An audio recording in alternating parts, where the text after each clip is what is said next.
Lubang ini pasti dibuat oleh pekerja yang dikirim dari seluruh Indonesia ke Sawalunto oleh Belanda. Itu peralatan yang dipakai.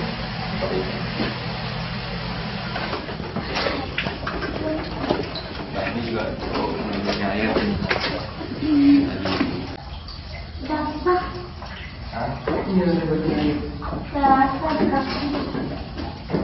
Karena konon ceritanya waktu zaman Belanda mengeksplorasi tambang batubara di kota Sawalunto, itu tempat penempatan mayat yang meninggal.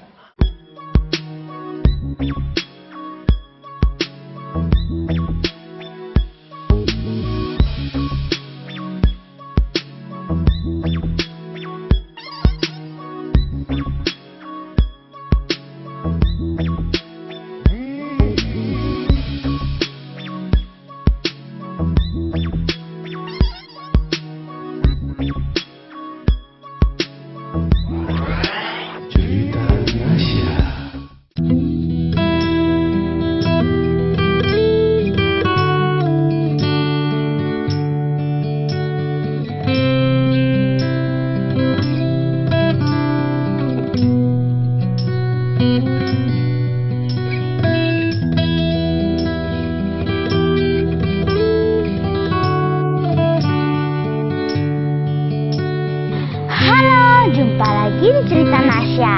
Sekarang Nasya berada di kota Sawalunto. Apa kira-kira yang terbayang mendengar nama Sawalunto? Kota tua, tambang, batubara. Ya, kali ini kita akan melihat sejarah lubang Mbah Suro. Tonton sampai habis ya. Jangan lupa di-subscribe dulu, karena subscribe itu gratis. Ayo ikut Nasya.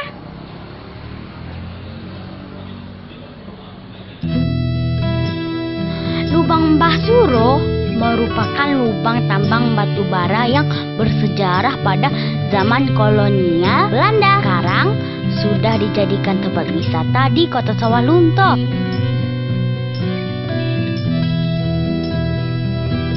Ya, kita seperti ini. Iya. Oke? Ya. Sebelum masuk lubang ini, kita harus menggunakan helm dan sepatu boots, standar keamanan di tambang batubara.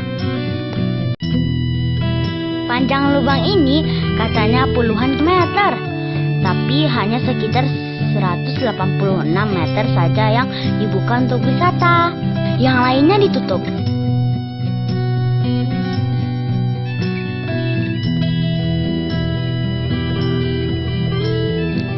Nasya bersama Duta Wisata Uda Sawalunto, Dani Herisma, mencoba menelusuri lubang Mbah Suro ini.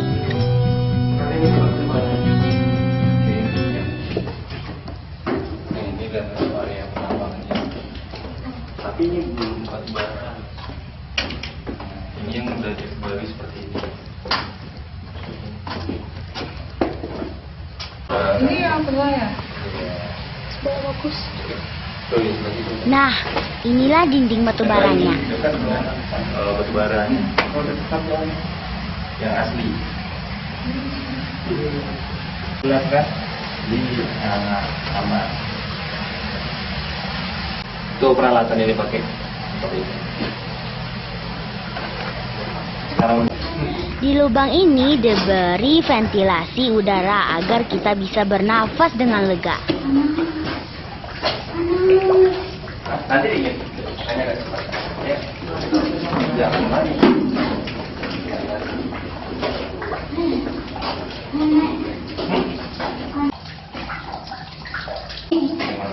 itu namanya topi. Ini untuk pengamanan aja supaya kayaknya nggak langsung kena dulu. Ini kan ada sistem yang ini mana Agak apa itu namanya? nggak makin rapuh. Semakin rapuh batu-batu semakin rapuh dia semakin bagus kualitas. Ibu kan untuk jatuh. Iya.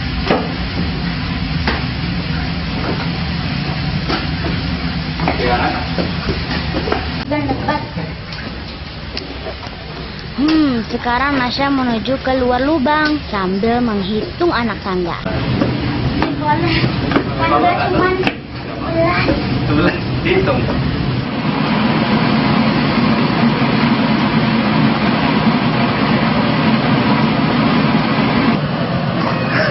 Kita tanya lebih lengkap lagi yuk tentang sejarah lubang Mbah Suro ini ke Om Dani.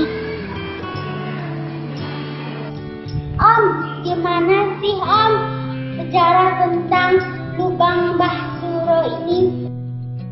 Jadi lubang Mbah Suro ini tercipta atas dasar penemuan batu bara di Kota Sawunto oleh ahli geologi yang namanya William the Great pada 1867 gitu.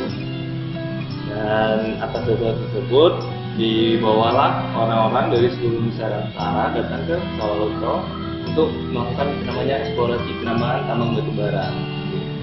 Dan awalnya sejarah untuk nama sebetulnya Mbah Suro ini nama yang sudah dijadikan untuk wisata. Tapi awalnya ketika Belanda datang ke Sawunto, jadi Belanda membuat wilayah administratifnya sendiri gitu. Jadi nama awalnya adalah Lubang Tambang Sugar karena daerah ini, kawasan ini berada di daerah namanya Stasiun Sugar. Jadi awalnya Lubang Tambang Sugar. Nah, nama Mbah Suro itu diambil dari salah satu nama mandornya, Mbah Suro, yang asli keturunan Jawa Tengah. Jadi yang membuat lubang tambang ini adalah asli orang dari orang kita, kebangsaan kita, orang Indonesia, dengan status narapidana baik kriminal, narapidana baik politik maupun kriminal, gitu. Tapi tak jarang juga orang di sini nyebutnya namanya orang rantai. Mengapa karena rantai ini seperti ini? Rantai ini asli ditemukan satu paket. Jadi kenapa orang rantai? Karena narapidana atau kerja paksa tersebut atau yang disebut namanya kerja rodi itu dibelenggu oleh rantai. Gitu. Ini rantainya nih gambarnya seperti ini. Gitu. Dibelenggu di ini nih, dililit seluruh badan. Ada juga rantai yang disambungkan oleh seseorang dengan orang yang lain. Dan terdiri satu grup. Satu grup itu ada 7 orang dari sini satu masa. Ada beberapa tempat tadi yang kita lihat. Kalau awalnya pertama masuk kita di sebelah kiri, terus satu yang pertama yang sengaja ditutup sama yang di ujung tadi di posisi sebelah kiri juga itu sengaja ditutup. Kenapa? Karena konon ceritanya waktu zaman pemerintahan Belanda mengeksplorasi tambang batu bara di Kota Sawunto itu tempat penempatan mayat yang meninggal, tetap kerja orang rantai. Jadi gitu. Jadi orang namanya kerja paksa, kerja rodi itu dikerjakan secara namanya paksa, berbagai kondisi suruh bekerja gitu. Jadi tak jarang juga ada yang meninggal dalam situasi tersebut dan dibuatlah suatu tempat untuk meletakkan mereka yang meninggal. Nah, ada satu yang unik ini tentang kerja orang pekerja paksa atau orang kerja rodi tadi. Atau yang kenal di sini disebut namanya orang rantai. Itu identitas mereka adalah bukan nama. Tahu apa identitasnya? Kira-kira identitasnya nomor. Jadi kalau kita manggil seseorang itu di zaman itu ketika itu panggilnya adalah nomor. Identitas mereka nomor. Kenapa kita benarkan hal tersebut? Karena ketika melihat batu nisannya semua tercantum nomor bukan nama. Oh begitu ya Om, ngeri juga ya. Sampai jumpa di cerita Nasya selanjutnya. Jangan lupa nonton